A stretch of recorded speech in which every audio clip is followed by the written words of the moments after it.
il faut que je vous parle de quelque chose de vraiment important que je viens de découvrir pour la précision. J'avais de la misère à 100 mètres. Je pensais que c'est la table qui bougeait. Ben, j'ai découvert qu'il y a un autre facteur encore plus important. Je vous explique ça. Hier, j'ai découvert quelque chose de vraiment important.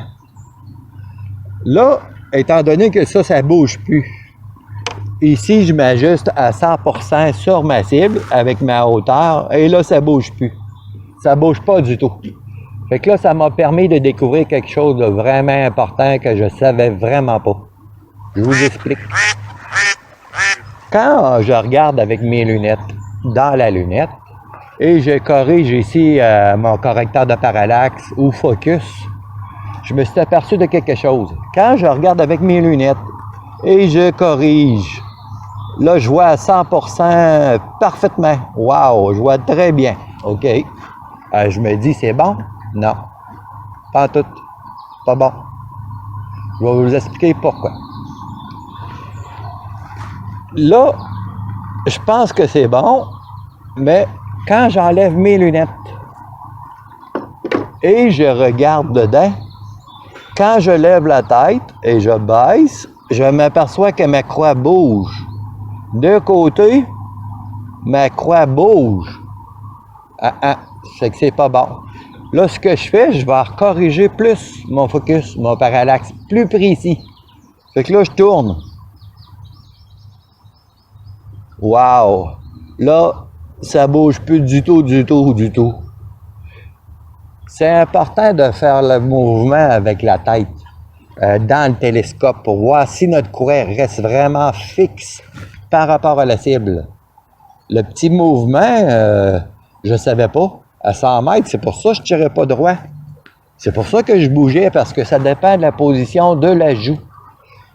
Le fait que mon arme soit vraiment stable sur cette table-là, pris dans l'étau, m'a permis de constater ça. J'ai découvert ça. Incroyable.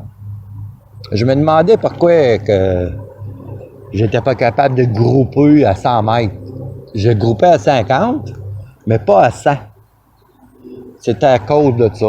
À cause que quand on a des lunettes et qu'on regarde dedans, c'est pas la même focus d'ajustement.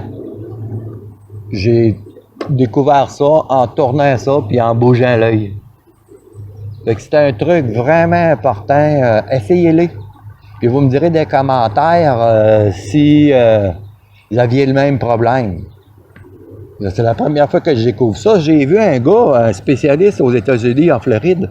Lui, c'est un spécialiste des armes. Il tire. Il a des lunettes comme moi. J'ai pensé à ça parce que quand je l'ai vu tirer, il enlève ses lunettes pour tirer. À fin de compte, on voit bien. Très bien, pas de lunettes. Il tire les deux yeux ouverts. Il explique que c'est mieux de tirer les deux yeux ouverts. Quand on ferme juste un œil, ça force l'autre. Fait que en laissant les deux yeux ouverts, c'est plus naturel. Fait que là, c'est la façon que je vais tirer maintenant. Les deux yeux ouverts, pas de lunettes, en corrigeant mon focus et en vérifiant qu'il ne bouge pas, que je suis vraiment fixe. La table m'a permis de découvrir ça. Puis le gars qui enlève ses lunettes pour tirer aussi. Fait qu'un méchant bon truc. N'oubliez pas de liker la vidéo. Un petit like, un petit pouce en l'air, j'aime ça.